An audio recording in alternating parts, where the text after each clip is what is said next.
Baru sehari dilantik, pernyataan Menteri Keuangan pengganti Sri Mulyani Purbaya Yudi Sadewa soal gerakan 17+8 tuntutan rakyat menuai sorotan publik. Mengaku salah omong, Purbaya akhirnya meminta maaf kepada rakyat dan menyebut dirinya sebagai Menteri Kagetan.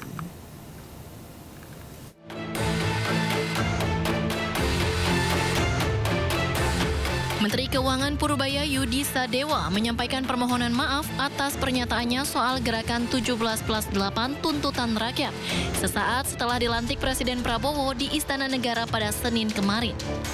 Dalam pernyataannya, Menteri Keuangan Purbawa sempat menilai bahwa tuntutan yang disuarakan masyarakat dalam sejumlah aksi pada akhir Agustus lalu hanya datang dari sebagian kecil warga yang merasa belum puas dengan kondisi ekonomi saat ini. Mengaku salah ngomong, Purbaya akhirnya meminta kepada rakyat saat serah terima jabatan dengan Sri Mulyani di kantor Kementerian Keuangan Selasa siang. Dirinya meminta kepada rakyat agar memaklumi posisinya sebagai pejabat baru dan menyebut dirinya sebagai Menteri Kagetan. Saya belum pelajari itu, tapi basically begini. Itu kan suara sebagian kecil rakyat kita. Kenapa mungkin sebagian ngerasa terganggu hidupnya masih kurang ya. Once saya ciptakan pertumbuhan ekonomi 6%, 7%, itu akan hilang dengan otomatis. Mereka akan sibuk cari kerja dan makan enak dibandingkan demo. Jadi bakal dikejar 8%? Bukan bakal dikejar 8%, kita akan kejar secepat ciptakan pertumbuhan yang paling cepat, seoptimal mungkin. Kalau Anda bilang, bisa nggak bisa 8? Kalau saya bilang bisa, kan saya nipu. Tapi kita bergerak ke arah sana. Yang kedua, ini kan saya masih pejabat baru di sini, menterinya juga Menteri Kagetan. Jadi kalau ngomong, katanya, kalau kata Bu Sri Mulyani, gayanya koboi. Waktu di LPS sih nggak ada yang monitor, jadi saya tenang. Ternyata di keuangan beda, Bu. Salah ngomong, langsung pelintir sana-sini. Jadi saya kemarin kalau ada kesalahan, saya mohon maaf, ke depan akan lebih baik lagi. Sebelumnya, pernyataan Menteri Keuangan Purbaya Yudi Sadewa soal gerakan 17+8 tuntutan rakyat menuai sorotan publik. Sejumlah pihak menyayangkan gaya komunikasi Purbaya yang dinilai kurang baik. Dari Jakarta, Tim Liputan iNews melaporkan.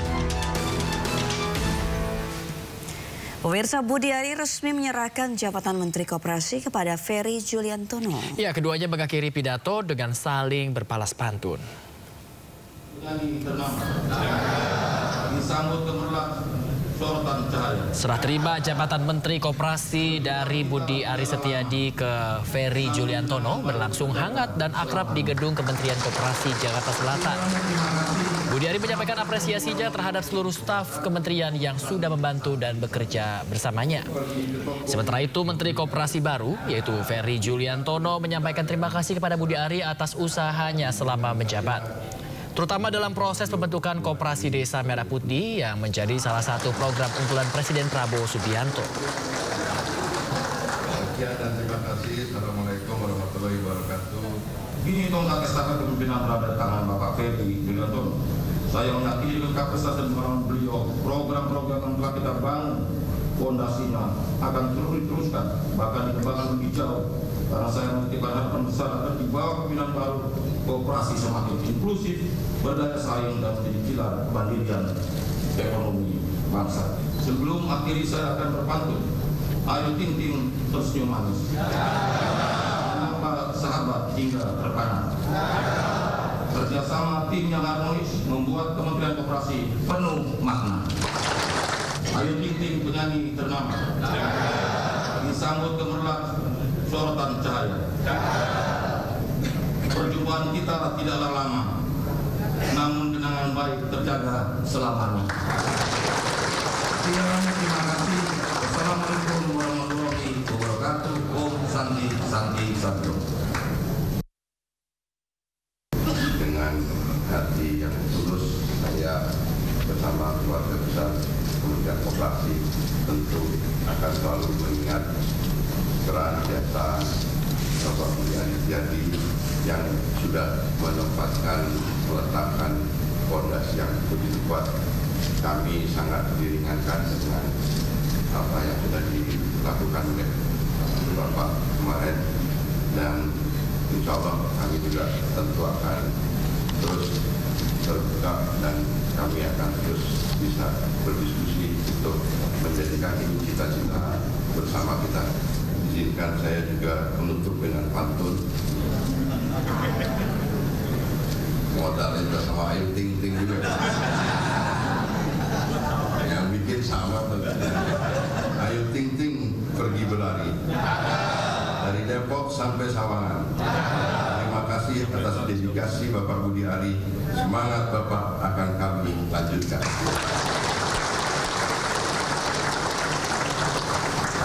Nah, ini agak beda.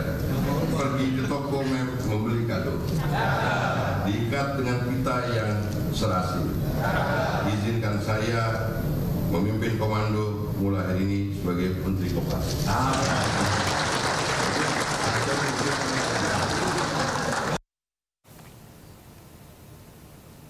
Berbalas pantun sudah, Sabrina. Kurang apa? Kurang silat. Jadi palang pintu ya nanti. Oi penonton gitu. Tapi yang saya tadi ini kata Bayu nggak ada sambungan ya dengan Ayu Ting Ting. Sebenarnya gitu sih. Mungkin ini pertanda apakah Ayu Ting Ting akan jadi duta koperasi gitu ya. Ya pemirsa, sementara itu Menko Polkam AD interim yang kini dijabat Menteri Pertahanan Syafri Syamsuddin menyebut tugas para deputi Kemenko Polkam akan ditingkatkan.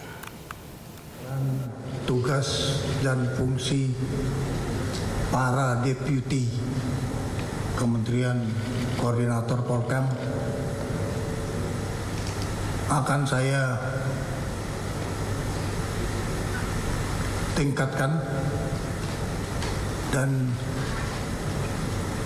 para deputi lah yang akan menjalankan tugasnya sehari-hari. Baik di dalam menjalankan tugas koordinasi dan juga menjalankan tugas sinkronisasi dengan kementerian dan lembaga yang mempunyai hal-hal permasalahan yang bisa diselesaikan. Saya mengutamakan bahwa hal-hal yang menyangkut permasalahan kementerian dan lembaga sebaiknya diselesaikan di lingkungan kementerian dan lembaga. Namun, apabila ada hal-hal yang memerlukan jembatan koordinasi, sinkronisasi di antara kementerian dan lembaga, maka Kementerian Koordinator Polkam akan menjalankan tugasnya sambil mengikuti perkembangan-perkembangan yang berlaku. Ya pemirsa, usai resmi diganti, para mantan Menteri Kabinet Merah Putih ramai-ramai ucapkan perpisahan melalui media sosial.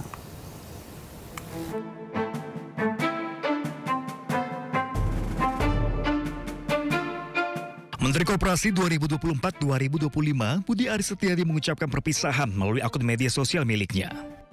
Dalam postingannya, Budi Ari menyampaikan terima kasih kepada Presiden Prabowo Subianto atas kesempatan dan kepercayaannya dalam memimpin Kementerian Koperasi dari 2024 hingga September 2025. Assalamualaikum warahmatullahi wabarakatuh. Menteri Perlindungan Pekerja Migran Indonesia 2024-2025 Abdul Qadir Karding juga pamitan melalui media sosialnya.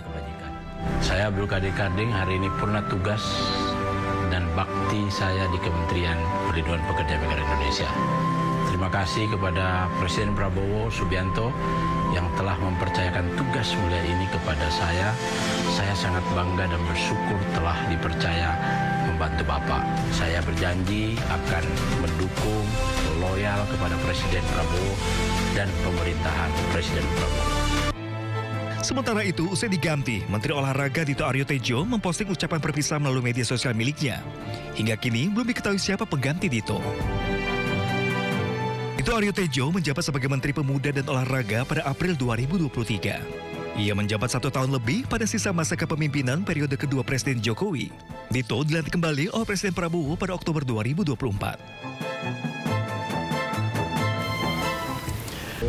Kepada Komisi 4 mitra saya dan terutama maaf saya tentu kepada masyarakat Indonesia ya atas kericuhan yang terjadi karena foto yang beredar tersebut, dan saya berharap ini menjadi pelajaran bagi saya sebagai pejabat publik untuk lebih hati-hati, lebih aspiratif, lebih mampu membaca sensitivitas masyarakat.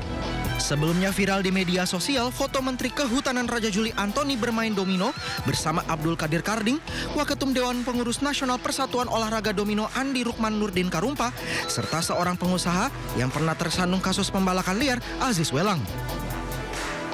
Aziz Welang ini merupakan tersangka pembalakan liar pada November 2024. Namun status tersangka dari Aziz Welang telah dibatalkan oleh putusan pra-peradilan di Pengadilan Negeri Jakarta Pusat tertanggal 9 Desember 2024. Putusan menjadi dasar penyidik Dirgakum LHK untuk menghentikan pengusutan dan menerbitkan surat perintah penghentian penyidikan atau SP3.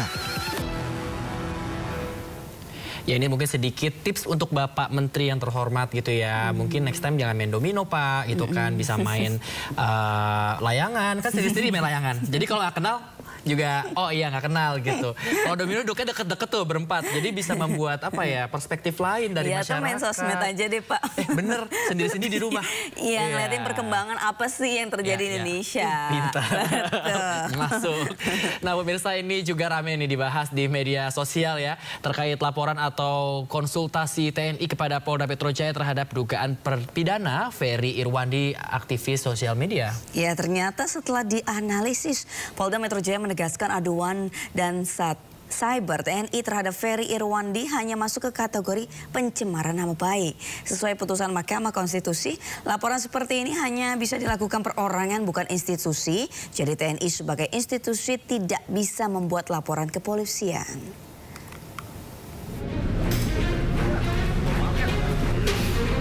Polda Metro Jaya menegaskan aduan dan siber TNI terhadap Ferry Irwandi masuk kategori pencemaran nama baik.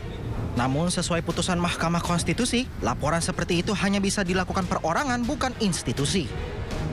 Pencemaran nama baik, terhadap institusi atau terhadap orang institusi? Soalnya saya sedikit aja institusi.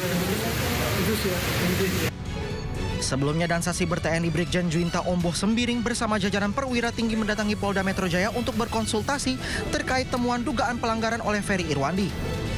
Wakil Direktur Reserse Siber Polda Metro Jaya AKBP Fian Yunus menyebut aduan yang disampaikan pihak TNI berkaitan dengan dugaan pencemaran nama baik institusi. Dari Jakarta, Helmi Sajangbati, iNews melaporkan. Sementara itu, Direktur Eksekutif Amnesty International Indonesia Usman Hamid menyesalkan langkah Komandan Satuan Cyber TNI mendatangi Polda Metro Jaya untuk melaporkan hasil patroli cyber terkait dugaan tindak pidana Ferry Irwandi. Tindakan tersebut dinilai melampaui batas kewenangan TNI. Saya kira tindakan itu adalah tindakan yang tidak sepatutnya dilakukan karena berada di luar tugas pokok dan fungsi dari TNI. TNI itu adalah alat negara untuk melaksanakan kebijakan di bidang pertahanan. Bukan urusan keamanan dalam negeri, bukan urusan tindak pidana seperti yang mau diarahkan pada Ferry Irwandi. Kalaupun kita mau berbicara tentang ancaman cyber, seperti yang dimaksud oleh Komandan Satgas Cyber Mabes TNI, maka ancaman cyber yang dimaksud adalah ancaman cyber pertahanan atau cyber defense, bukan ancaman cyber segala ancaman. Kalau begini caranya, ini namanya ancaman terhadap kebebasan berekspresi. Nah, sementara itu pegiat media sosial Ferry Irwandi menjawab dugaan tindak pidana yang dituduhkan kepadanya oleh Komandan Satuan Siber TNI. Dengan tegas, Ferry menyatakan ini tidak akan lari dan akan menghadapi tuduhan tersebut.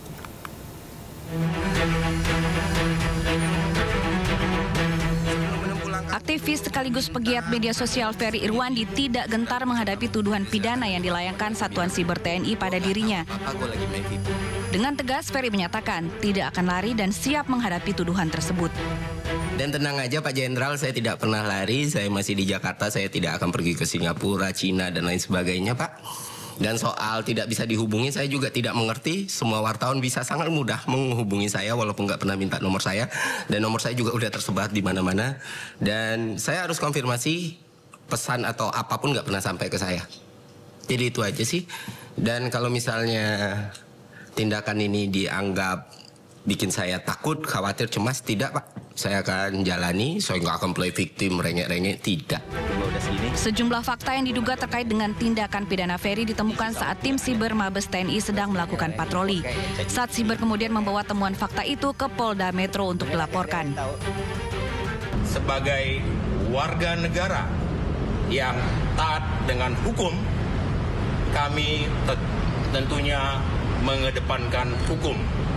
Sehingga atas dugaan tindak pidana tersebut, kami akan melakukan langkah-langkah hukum. Dugaan tindak pidana yang menyeret Ferry Irwandi kini ditangani pihak Polda Metro Jaya. Tim Liputan iNews melaporkan.